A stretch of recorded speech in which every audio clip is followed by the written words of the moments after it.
with Thunderstorm.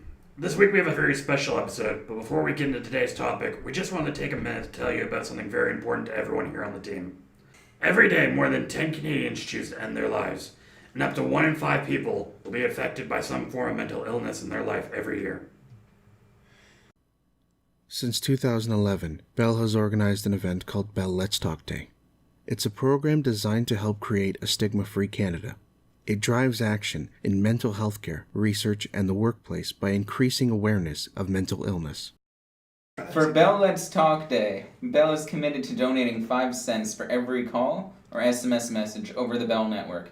Using the Bell Let's Talk Snapchat filter, watching the video that will be linked in the description, as well as tweeting using the hashtag Bell Let's Talk or the French equivalent, Bell Cause. We ask that on today, January 29th, 2020, that you show your support by including the Bell Let's Talk in your Twitter posts or check out the video. We're not affiliated in any way with Bell. We just feel like it's an important cause and we want to help stop stigma towards those suffering from mental illness in any way we can. Thank you very much, and on to today's topic.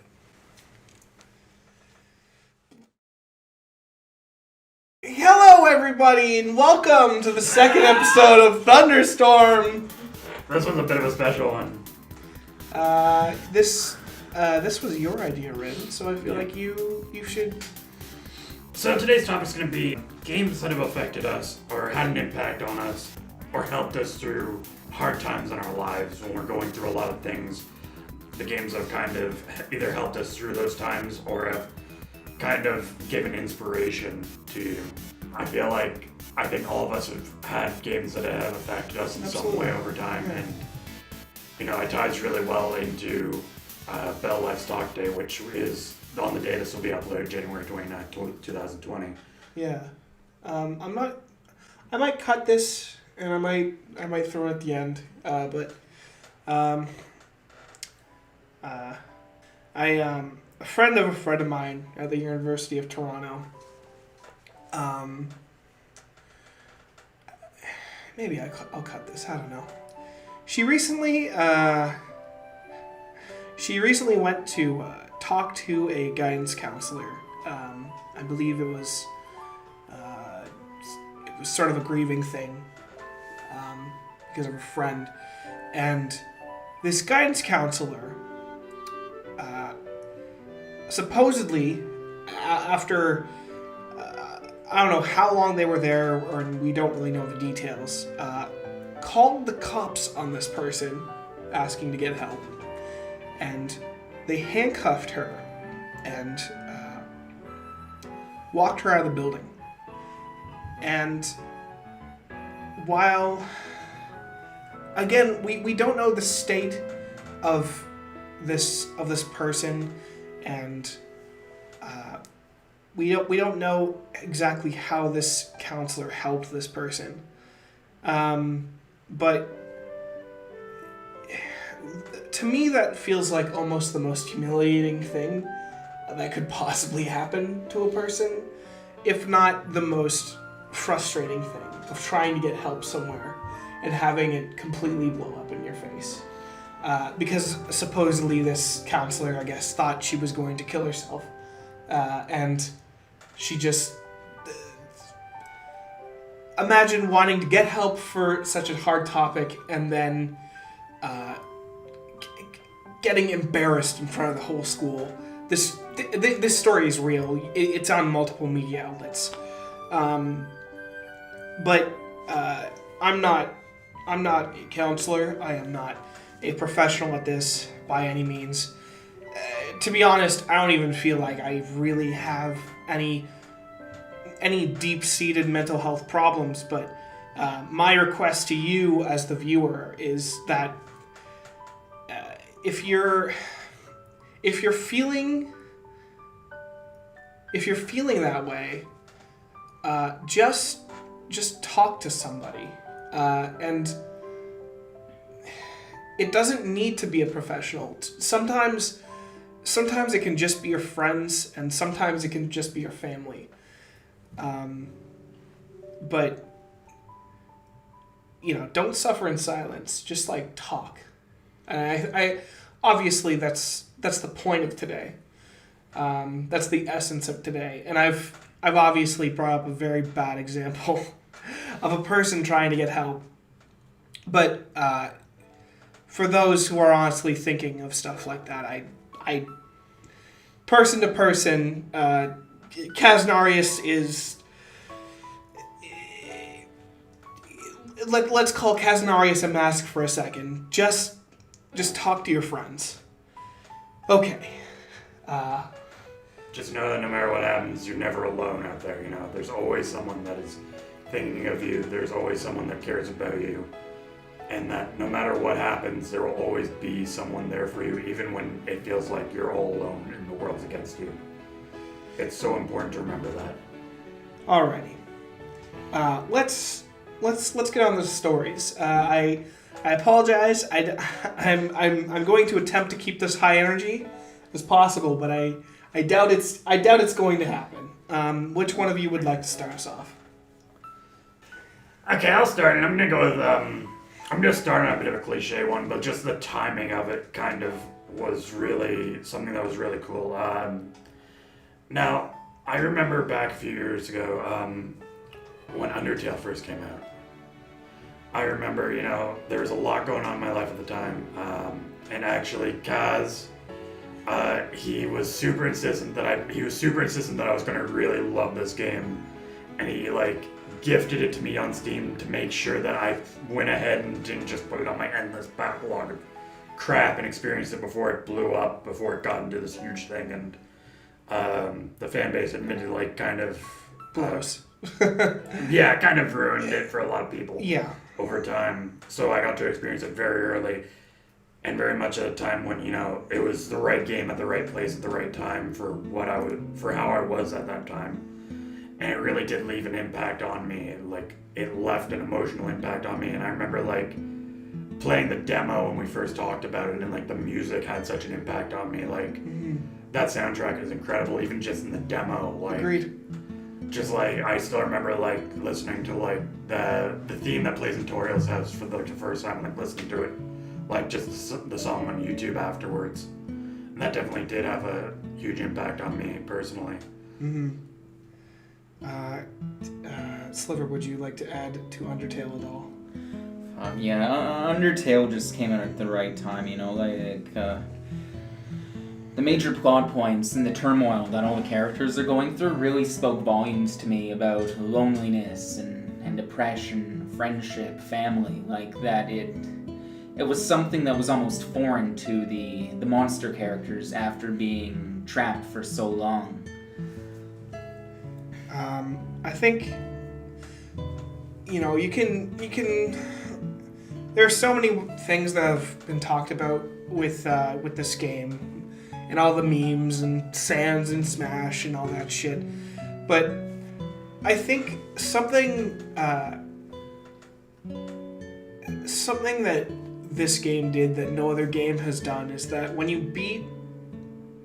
Spoilers, I guess. It's a fantastic game. Spoilers for a 5-year-old game. But you know what? Even the fucking Pope owns this game, so there's no excuse. The Pope has a Steam account? Liv's looking over at Matt Pat gifted the fucking Pope Undertale. This is a thing. Look it up, everybody. That's your homework for tonight. Look up the girl I mentioned and look up Matt Pat giving the fucking Pope Undertale. This happened. Why does Matt Pat have the Pope on Steam? No, he gave the Pope a fucking Steam. This was before physical release. Matt Pat gave the Pope a fucking Steam code for Undertale. No, now as a gift. I'm just imagining Matt Pat walking up to the fucking Vatican. Hey there, Mr. Pope. He's wearing a fucking trench coat, just fucking swagging it up. No, he looks like fucking Peter Parker from Spider-Man 3, just giving the fucking Vatican these fucking finger guns, and then he comes up to the Pope and he just fucking whips out this copy of Undertale. It's hey boss, play this fucking game. It got me through some real hard times. I hope it will you too.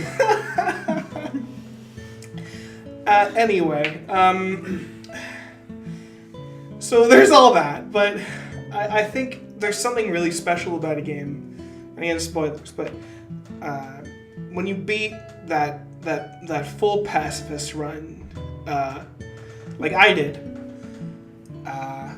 there's just like it makes you feel so good and like so attached to these characters that you don't even want to like even go back and play it again. I remember talking to you, Rin, where it's like we both felt like so satisfied with that pacifist ending that we didn't even care. We didn't even want to go back and do the genocide ending. It felt like we were like doing like a disservice to like emotions that we had. Yeah. And that is some friggin' powerful storytelling, if anything. And no other game has made me feel like that. Like, I tried going back. It hurt a lot to do that. Like, I wasn't able to finish it. I didn't have the stomach for it. Mm-hmm. Like, even during my first playthrough of the game, I accidentally killed the goat mom. And I felt like absolute garbage. Like, I murdered this innocent lady. She gave me fucking butterscotch pie, and I just stabbed her. Like, fuck. Yeah. Like, it's almost like you're killing a friend. Like, the game was just built in such a way where you would gain an emotional attachment towards these characters, and then you fuck up, and it's like a gut punch. It's more than a gut punch, too. The game remembers. Yeah, the game remembers. It doesn't forget that you've done bad things. Yeah. You can uninstall, like, it's not going away. You reinstall, it remembers. Anyway, I would agree with that. Wonderful, wonderful game. And I think it does kind of also lead into the idea that, like, sometimes it's like the stories that tie to a game, like, outside of the game itself, sometimes also that, like, add that impact too. Mm-hmm. Like, I'm sure there's plenty of games that we've all played together that, like, the stories of us playing it together outweigh the game itself. Yeah.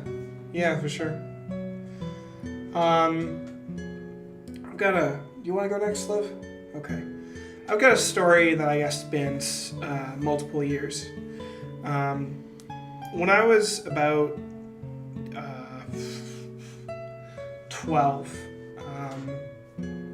Ruby and Sapphire had just come out, but I only owned Pokemon Yellow. I didn't get Gold or Silver.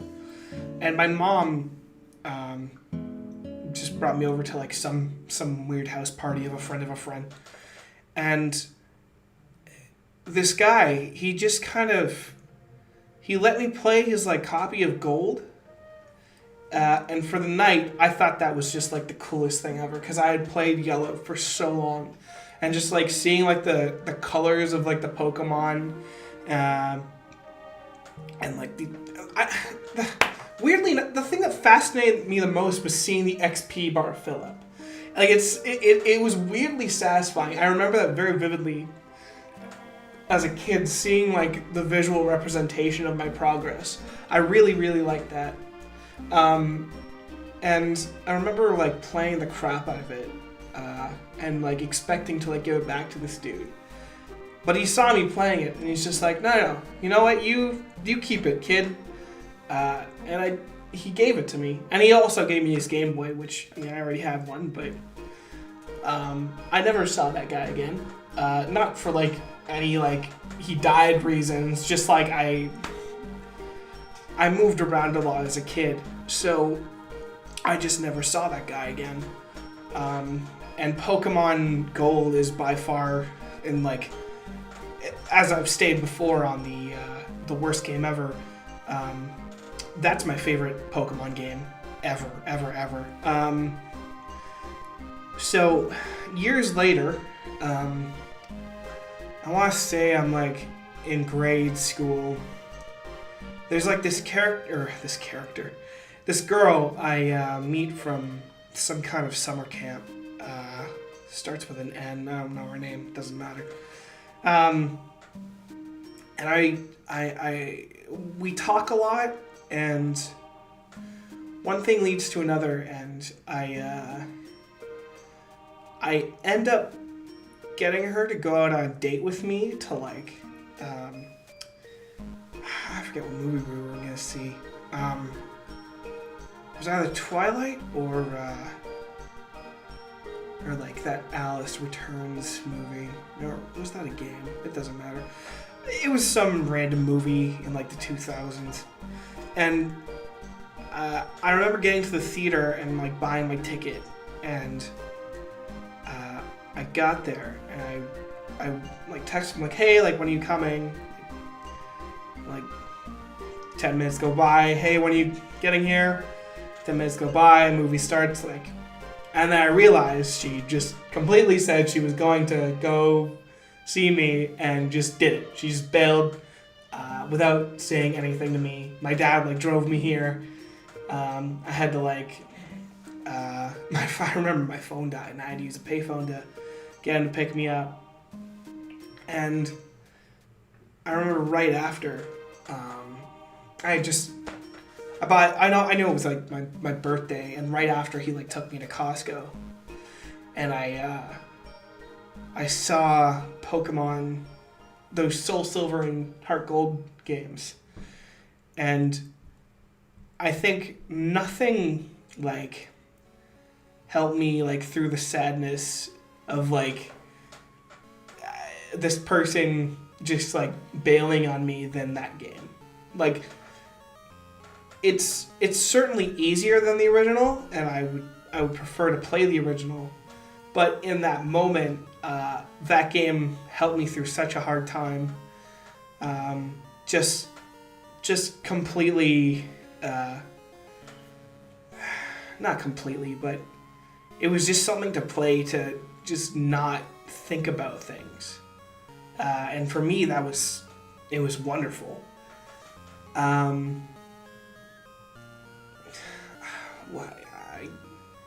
mean, I could go into like the features of that game. Like walking around with Pokemon was so cool. I thought I loved gimmicks, so the Pokewalker was just like the coolest shit ever to me.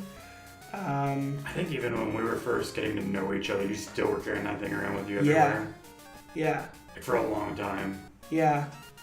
I think I still have it too.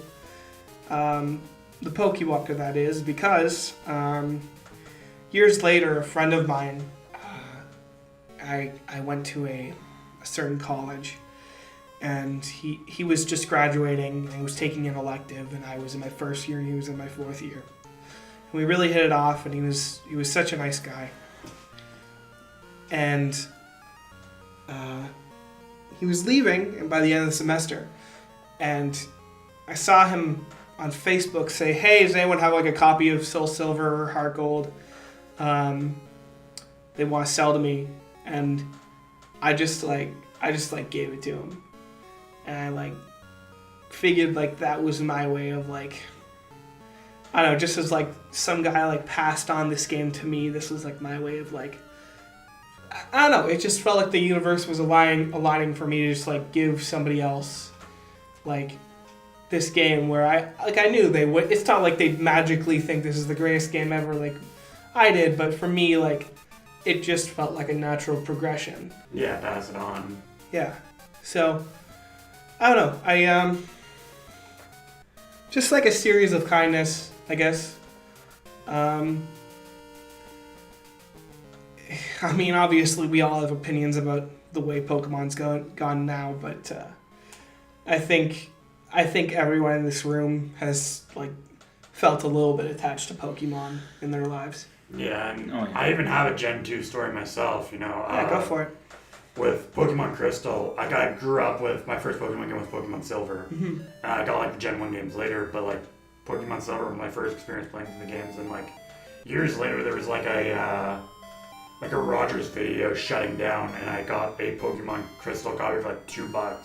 Sweet. And it sat in my drawer for years. And then when I was in high school, one of my courses, there was an issue with the teacher. Basically, I was doing pretty badly in the class. He pulled me in after class and like he was helping me out. He's like, "Oh man, you know, well if you want to pass this course, you know, you're gonna need me to tutor you, and it's gonna cost you. You know, you're gonna have to pay me to teach you after class." and I said no, and I eventually ended up failing that class. Yeah, he informed me I failed the class with a 16%. And, I was frustrated and I was pissed off, and I felt like, I had made more improvements in the year than that, and I had to go into summer school, obviously, to complete the course. And, what kind of helped me through that was actually Pokemon Crystal, because I knew all the math. Like, I got the top grade in the class. I had like 90%. And I was doing the math for the first half of the day, because it was like a full day course. So the first half of the day, I'd get all my work done for the day. I would be graded incredibly well on it, and then I'll just play Pokemon Crystal for the rest of the day.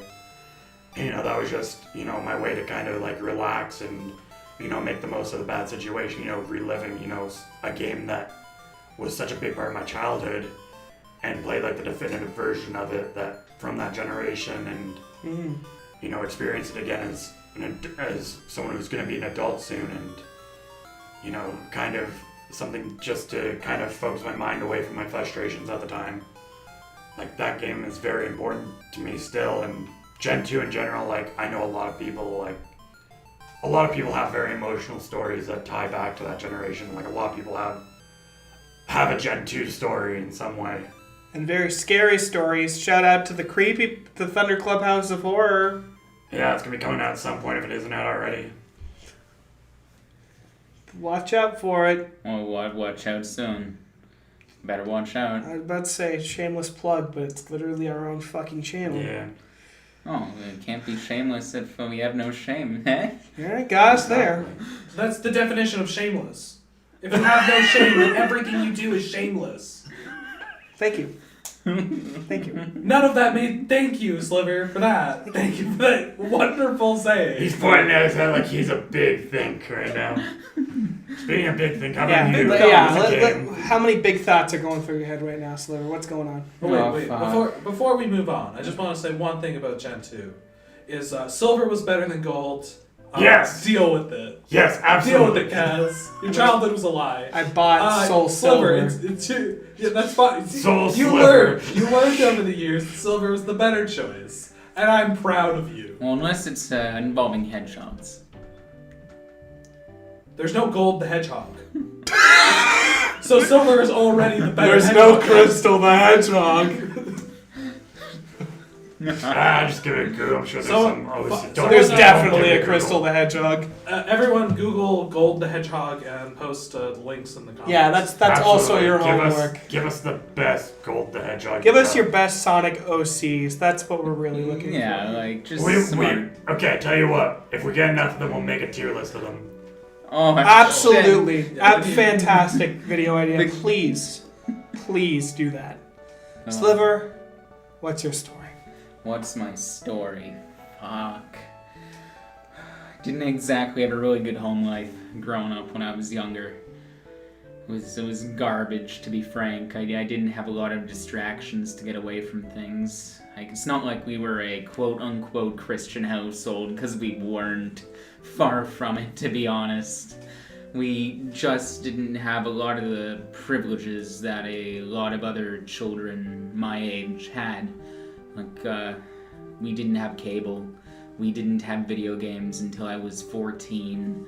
There wasn't a lot to deal with myself. I had to hide away in my room, twiddle my thumbs, or leave the house to see some friends.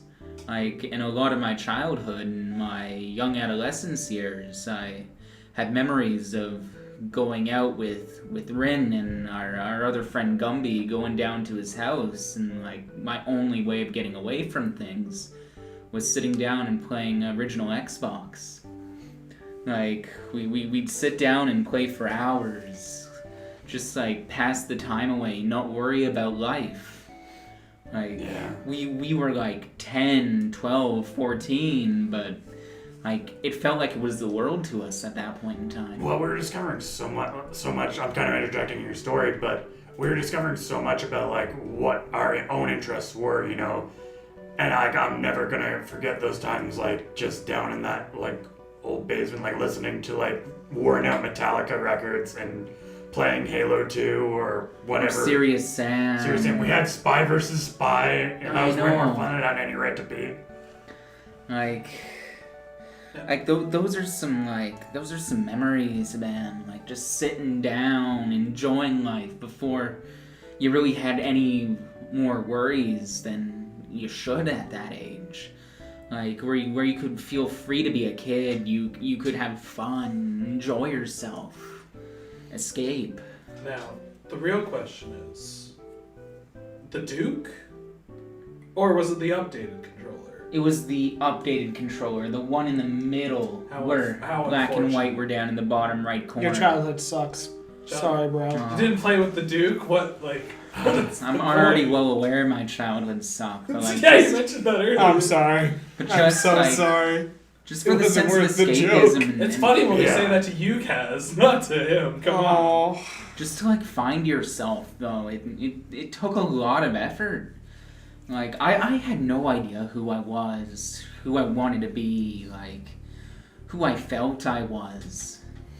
It's a difficult like subject matter to sometimes think about, like even now. Like it's almost like you're never done finding yourself. Like there's always room for you to change, not in the sense of you don't agree with who you are, you want to change for someone else, but in a way that you want to be your best you. Yeah.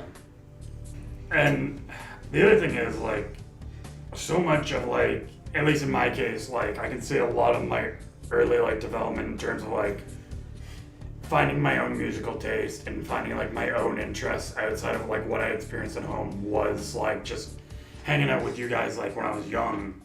And, you know, once again, listening to those Metallica records, I think we had, like, those, like, his old computer and those, like, giant-ass PC speakers. Yeah. And we'd, like, listen to, like, Twisted Sister on, like, early YouTube.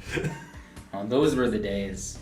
Like, just finding something, getting a virus off LimeWire. No, we were trying to avoid that. No. Everyone has a story of hearing Bill Clinton serenade them with his terrible voice. Rin, you were trying to avoid that. Sliv here was trying to find himself in the whatever virus he could get in fucking LimeWire.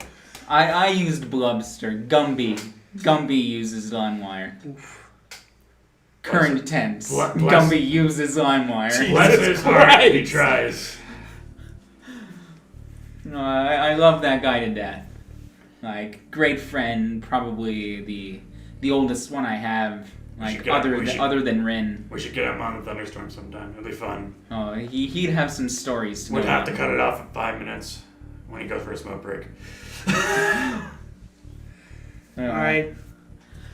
It's funny because he would laugh at it too if he watches this. Alright, gents. Do we have anything else to add? Do you have anything else? I love you guys. Like, I'm not gonna lie, I wouldn't be where I am in life without you. Like, you guys helped me grow a lot as a person, like, helped me develop my interests, like, become more outgoing. Like, I'm pretty sure you can attest to the fact that I was a little introverted piece of shit till about the time I was 17, twiddling my thumbs sitting in the corner. Even meeting up with, like, you guys at someone's house. 90% of the time, I was just sitting there on the floor, like, back turned to everyone. Like, it felt almost like I didn't belong for a while. Yeah, and it can be hard sometimes, and in a lot of ways, like, video games too, like, turning back to the topic a little bit, like, it helps kind of break that divide and help break that insecurity as well. Like, when you're playing a game together, it doesn't matter, like, who you are outside of what you're doing, you know, even people that don't necessarily get along can play a game together. Yeah, all that matters is that I'm better than you, and you're gonna eat shit. Look, just because you're a gaming god with a galaxy brain doesn't mean you can just rub it in like that, man. It's not okay. Look, don't mean to derail, but Sliv, we love you too. Yeah, absolutely. And you have grown. You're not touching the fucking pool table right now. And that's all that matters to me. Oh shit, you're right. How about... Fuck! God damn it! Yeah. Actually, speaking of games that, like, we all play together, I mean, I could put Smash Brothers in the same category. Think of how many days, like, we've just spent playing across Melee, Brawl, Project M, 4, now Ultimate, 64, even, you know, when we played that. Yeah. I think we'll never be the same after that Charmander ruined us. Oh, we've evolved so far, like, in our Smash adventures. And just people in general, honestly, you know, things have changed so much, and if it weren't for, like, sure, the experiences we share together and the experiences we've shared, you know, playing games, like, I think games can bring anyone together, and games can help change a person for the better. It can be a major driving force. Back in the day, I gifted Kaz probably about 10 years ago now. I think it is 10 years now, isn't it? 2020? I would love to know what fucking gift this is you're talking about. Ooh, one day, like, barely knew ya. Never mind. I know exactly Everyone's always talking about Kaz. I'm trying to get on Kaz's good side. Oh my god. So one day we meet up. I gift him Pokemon Stadium 2 for N64. Some of my best memories with us, and not just like me and you, Kaz, but like with Rin, with a couple other friends. The person who must not be named. The person who must not be named, sitting down, playing like the mini games. Eager Eevee. Eager Eevee, best game right there. Like, games bring people together. Yeah. Like, your differences can be overlooked, even if you don't know each other very well yet. Like, just to sit down and enjoy something together, to bring people together. It does wonders for yourself mentally, for morale, just you know. Just play games, guys. Just play some fucking games with somebody. Play some video games, watch some TV shows, like, And grab talk. some internet forums. Like, Have some good times, have some bad laughs. Find a community online or go out to a community center. Find something that you and other people have common interests in. So, like, there's so many billions of other people in this world. There's bound to be one person who has the same interests as you. And it doesn't have to be all the same interests. Like, even if you have one or two things, that's something to talk about. That's something to build yourself on. All right, gents. I believe that's a pretty positive note to end on. Other than just talk, guys. Just talk to somebody. Yeah, that's the important part, is that you talk to somebody. There's all kinds of resources out there to help you guys. Like, if you're underage, there's always Kids Help Phone that you can call. Mm-hmm. You can talk to your parents, your teachers, your priests, your rabbis. Actually, hold on, back up on those last two ones. And also, if you're underage, you're not fucking watching this video. Yeah. We put a fucking disclaimer. Get the fuck off this video. Hey. We don't want YouTube. Don't forget that algorithm's only for under 13s.